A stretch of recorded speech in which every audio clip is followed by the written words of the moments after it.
Donc l'IA va remplacer entre guillemets les personnes qui veulent pas bosser, si Ouais, c'est ça. Qui veulent pas apprendre. Ouais, qui veulent pas apprendre et Qui ceux qui subissent. se plaignent aussi. Ceux qui se plaignent et qui subissent. Et bah regarde, tu sais, à l'époque, quand t'allais dans les grandes surfaces, t'avais toutes les caissières. Ouais. Et si tu passais, moi je me souviens, hein, j'étais gamin, mais je passais à la caisse, c'est la caissière qui me passait mes trucs, et elle parlait souvent avec l'autre caissière de derrière, et elle se plaignait de leur travail, c'était pénible, c'est chiant, etc. Quelques années après, t'as eu les caisses enregistreuses automatiques. Donc ces personnes-là, elles ont commencé à plus bosser. Les caissières qui travaillaient là, parce que il fallait bien remplacer. Bah, il y a eu cette innovation, quoi. Les caisses automatiques, et ça supprimait de l'emploi. Et ces mêmes personnes-là, je les entendais quand il y a eu quand ça a commencé à installer ces caisses-là. Ils disaient, ouais, de toute façon, ça sert à rien de bosser. Regarde, maintenant, c'est les machines qui vont travailler. Et ces personnes-là, c'est exactement ce que tu dis. Ceux qui se plaignent, bah, ils vont se faire remplacer par des IA. Ouais, mais bizarrement, est-ce que le taux de chômage augmente depuis qu'il y a le digital, etc. Est-ce qu'il augmente vraiment? C'est ça qui est bizarre. Ah non. Il augmente pas, tu vois. Non, pas. On est en train de tout automatiser. Je veux dire aujourd'hui, l'autoroute, tout est automatisé, par exemple. Il n'y a plus personne au guichet, mais le taux de chômage, il augmente pas. Et quand tu veux recruter, tu trouves pas. Ouais, c'est ça. C'est ça qui est Si tu dramatique. continues, On comprend rien. si tu veux recruter, Ouais. exactement, Personne. c'est hyper dur de recruter. Attends, on va prendre plein d'exemples là. J'imagine que comme moi, dans l'été, vous allez au restaurant. Ouais. Mais moi, tout l'été, Il y avait personne. où que j'allais, tout le monde, Ouais. tous les patrons, parce que moi, je sympathise chaque fois. Moi, il faut savoir que lorsque je vais dans les restos, mes enfants le savent. D'abord, le premier truc, dès que je suis avec mes enfants, je leur dis, OK, vous avez 10 minutes pour me dire le chiffre d'affaires et la rentabilité du restaurant. Ouais. Vous avez 10 minutes. Donc, ils sont là sur leur téléphone, ils font le calcul, ils regardent, ils se tournent, etc. Et tout. Parfois, ils vont me voir le patron en disant alors, ils posent des questions. Et en général, à la fin, je sympathise toujours avec le patron s'il est là. Et 100% des personnes que j'ai rencontrées tout l'été n'ont pas arrêté de me dire, je sais pas si on va continuer, pourtant ça marche. Pourquoi? C'est que les clients viennent plus. Ah non, ils viennent, mais c'est plus Il personnel. n'y a pas de salariés. Mais quoi? Je leur dis des serveurs, tu trouves pas? Ah non, j'arrive pas à trouver un serveur. Donc c'est bizarre quand d'ailleurs les gens se plaignent qu'ils trouvent pas de boulot et derrière il y a pas de serveur. Du boulot, il y en a. Voilà. Et donc déjà serveur, ok, être serveur, ça ne nécessite aucun diplôme. Et donc les gens qui sont pas diplômés, mais pourquoi ils seraient pas serveurs? Si tu prends de l'autre côté les développeurs, il y a depuis 10 ans une pénurie de développeurs. Donc derrière, que ce soit des bac plus 5, que ce soit des 100 bacs, que ce soit des bac plus 2, du boulot, il y en a. Juste, il faut aller le chercher. Et je vais revenir sur ton exemple parce que moi, j'ai 2 trucs dans la vie de tous les jours qui me... vous avez compris, je suis un peu un sanguin. Et j'ai 2 trucs qui me rendent dingue. Il faut savoir, lorsque je m'énerve, ça m'arrive. Bon, les gens vont dire, le mec, il est fou, mais je peux me déchirer les vêtements des nerfs. Je te promets, attends, des nerfs, je peux me déchirer des vêtements, la chemise, les t-shirts et tout. Et il y a 2 trucs qui me rendent dingue. Donc, tu vas au supermarché, et puis il y a le caissier ou la caissière qui te dit, vous voulez un sachet? Je dis oui. Le caddie, il est plein. Donc, oui, je veux un sachet. Et puis là, ils te mettent le sachet. Et ils mettent les produits sur le sachet. Alors ça, c'est 9 sur 10. Donc là, moi, ça m'énerve toujours et je fais toujours la remarque et pourtant, je devrais être plus calme. Tu sais, il y en a qui disent, en vieillissant, tu t'assagis. Moi, plus je vieillis, j'ai l'impression, plus je m'énerve. Et je dis toujours, mais pourquoi vous mettez sur le sachet? Vous pouvez pas ouvrir, ça vous prend quoi? Une demi-seconde d'ouvrir le sachet et de mettre dans le sachet. Et puis moi, après, au moins, je n'ai plus qu'à mettre dedans, voire je n'ai même pas à le faire parce que vous scannez, vous mettez, c'est pas compliqué. Et en fait, 9 fois sur 10, les gens, ils vont mettre sur le sachet. Donc déjà, tu te dis, tu fais le pas de plus, c'est rien. C'est quand même pas compliqué. Ça me rend dingue. Et là, chaque fois, je fais la remarque. Donc après, il faut pas non plus se plaindre que ton job est à risque si toi-même, tu donnes pas le service client, c'est important. Tu sais, lorsque tu as quelqu'un en face de toi qui est là, que ce soit un serveur, que ce soit le caissier ou la caissière qui est sympa, qui est agréable, comment vous allez, tac, est-ce que je peux vous accompagner à la voiture ou que quelqu'un peut vous accompagner, etc. Vous êtes chargé, tenez, je vous prends un sac, attendez, il vous faut un carton. C'est rien. C'est juste, tu es directement avec ton client. Tu peux être agréable. Attends, c'est gratuit d'être agréable. Non, mais ça, aujourd'hui, tu l'as plus. Moi, je t'ai étonné cet été. J'étais un peu en Côte d'Azur.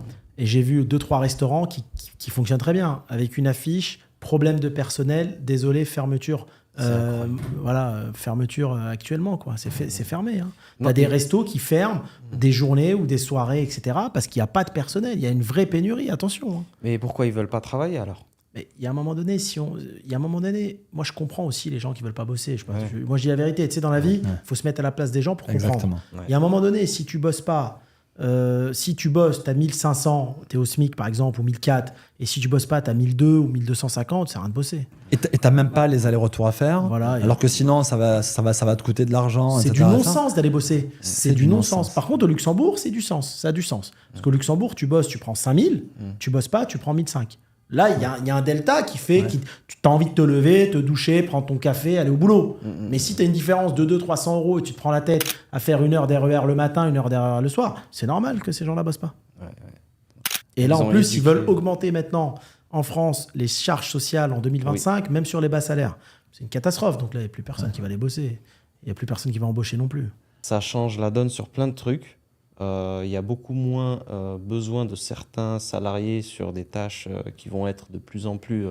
Aujourd'hui, on va avoir besoin de certains salariés dans des tâches, et dans quelques années, on n'en aura plus besoin de ces salariés-là. Comment tu anticipes ça dans tes boîtes? Alors déjà, moi, j'ai une phrase que je dis souvent. J'entends souvent que l'IA va tuer des emplois. Moi, je dis l'IA va tuer les emplois de ceux qui ne veulent pas ou qui ne savent pas utiliser l'IA. Déjà, la base, c'est ça. Parce qu'il y en a qui sont réfractaires. Ils disent « Ah non, moi, je peux pas. » Ok, alors là, ton emploi est vraiment menacé. Voilà. Si par contre, c'est comme à l'époque d'Internet. Hein, si au tout début d'Internet, il y en a plein qui disaient ouais, « ça va tuer, ça va automatiser ».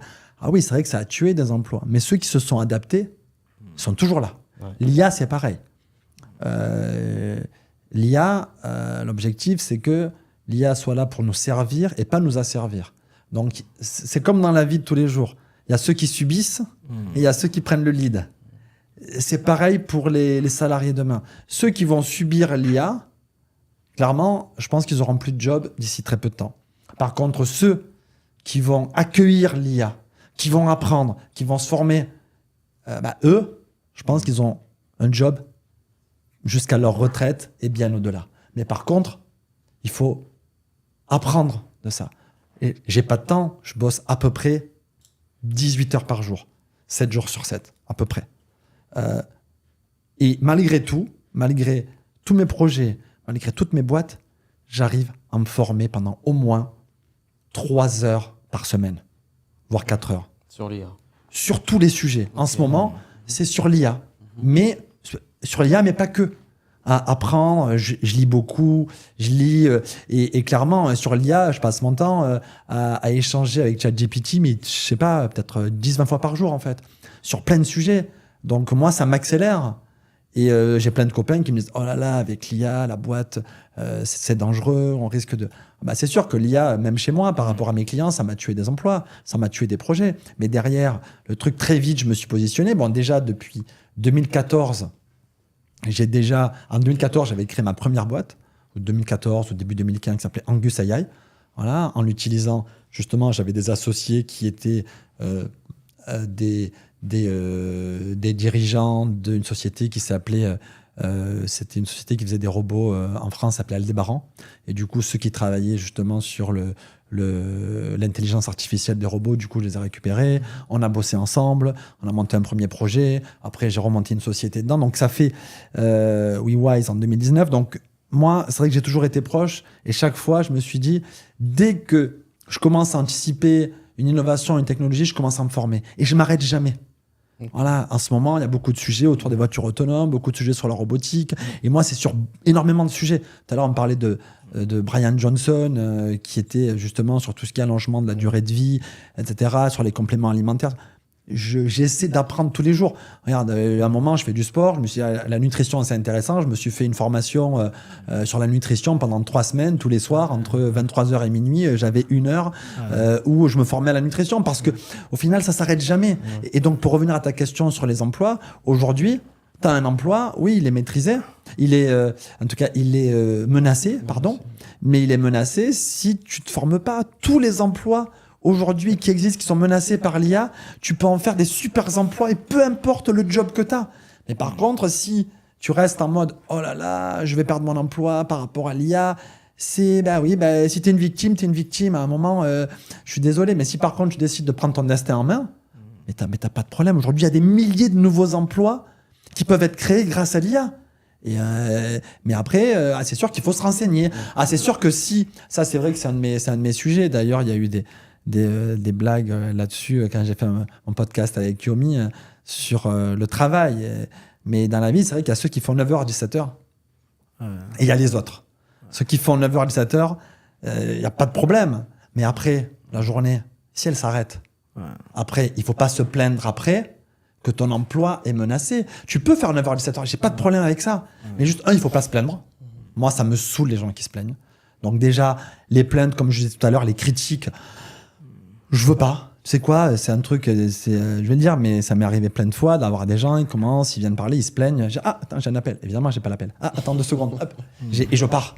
En fait, j'évite. Et les gens qui se plaignent, je les évite. Et que ce soit autour de moi, les amis, les proches, au travail, les mauvaises énergies, je m'en éloigne parce qu'en fait, ça ne peut que me plomber et pas me donner de l'énergie. Par contre, ceux qui sont prêts, qui sont positifs, mais eux, n'importe lesquels, mais ça me donne une énergie folle. Et après, j'ai encore plus d'énergie à transmettre aux autres. Et donc, pour ta question sur l'IA, clairement, c'est des milliers, voire des millions d'opportunités. Mais par contre, l'IA, ben oui, c'est à toi de t'en servir, c'est à toi de savoir justement la maîtriser, la contrôler. Autant dans mon métier avec Humanity, on est dans tout ce qui est management, on est dans l'anti-command and control. Autant l'IA, il faut le commander, le contrôler. Mais pour ça, il faut savoir l'utiliser. Et c'est vrai que je reviens sur le 9h à 17h. Si tu fais 9h à 17h et qu'après, tu ne te formes pas en permanence, je ne dis pas qu'il faut travailler 18 heures par jour. Je ne dis pas que je suis un exemple. Mais si le matin, au moment où tu te lèves, tu te fais 1 heure d'apprentissage. Le soir, tu te fais 1 heure d'apprentissage. Le midi, pendant que les collègues vont déjeuner, tu te dis, allez, moi je déjeune en 1 demi-heure. Et à côté, pendant 1 heure, j'apprends des choses. Ben, évidemment, tu vas aller plus vite. Évidemment, tu vas connaître des choses que les autres ne vont pas connaître.